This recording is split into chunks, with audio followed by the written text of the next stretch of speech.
Shalom, bien-aimés dans les Seigneurs, c'est encore moi chez vous pour 2-3 minutes, pour 5 minutes maximum, vous le savez.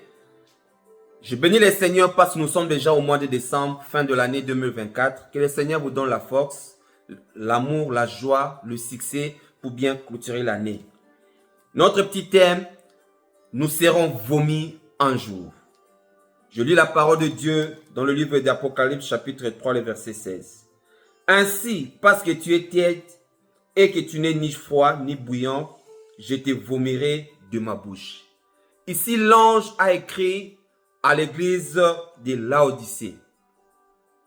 Aujourd'hui, c'est nous. Ici, la Bible nous parle de 3 catégories de personnes. 3 catégories de l'église. Les gens qui sont dans l'église. Être tiède, c'est très mauvais des catégories de personnes. Si tu es tiède, bien-aimé dans le Seigneur, ça veut dire, tu pars à l'église, tu vis dans le péché, tu jeûnes, tu vis dans le péché, tu fais tout, malgré tu pars à l'église, malgré ta prière, mais les gens ne connaissent pas ta position. Là où il y a les gens qui prennent la bière, tu es là. Dans les boîtes de nuit, tu es là, mais le dimanche, on te voit à l'église. Dans les programmes de l'église de 40 jours, de 20 jours, de 30 jours de prière, tu es toujours là, tu es présent. Il y a des fois même, tu es vraiment délaissé. Mais on te voit, mais on ne connaît pas ta position. C'est très mauvais. Là, ce sont les gens que Dieu va vomir. Deuxième catégorie, froid. C'est une catégorie de personnes. Là, c'est connu. Ils ne prient pas, c'est normal. Ils ne jeûnent pas, c'est normal. Ils ne partent pas à l'église. Les gens le connaissent que celui la personne là, il n'est pas chrétien. On connaît que tu es froid. L'histoire de Dieu, ça ne t'intéresse même pas. Aller à l'église, ça ne t'intéresse même pas. Toi, la vie est normale.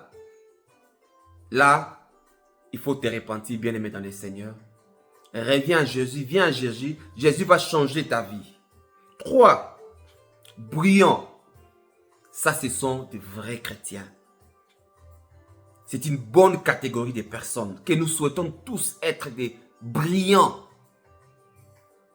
Nous prions, nous cherchons la face de Dieu, sa volonté, méditer la parole de Dieu, marcher dans la crainte, dans l'obéissance à la parole, dans la sanctification, dans la vie de sacrifice, surtout la vie de sacrifice.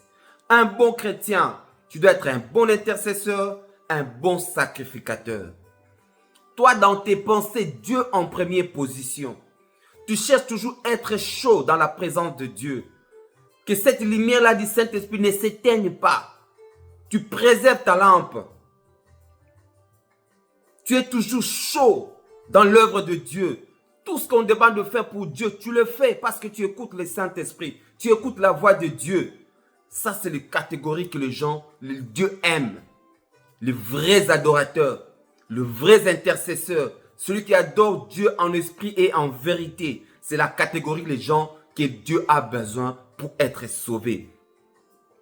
Quitte à nous, qui cherchons vraiment à être de vrais chrétiens chauds, brillants, de soutenir le faible, d'aider les autres, surtout les gens qui sont ni chauds ni froids, de les conscientiser, de les aider. Parce que Dieu a dit de nous soutenir les uns les autres.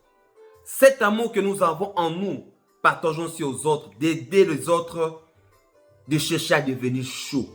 Nous sommes dans les derniers temps, la faiblesse augmente, l'égoïsme augmente, il y a beaucoup de choses qui vont changer dans notre vie. Même nous les chrétiens, avec la crise, ça arrive, les temps durs arrivent.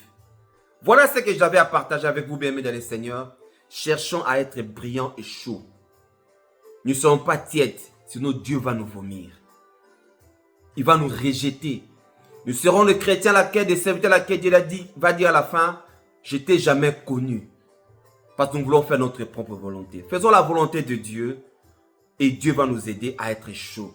Que Dieu vous bénisse et vous passez excellente journée, excellente soirée dans le Seigneur au nom de Jésus. Soyez bénis.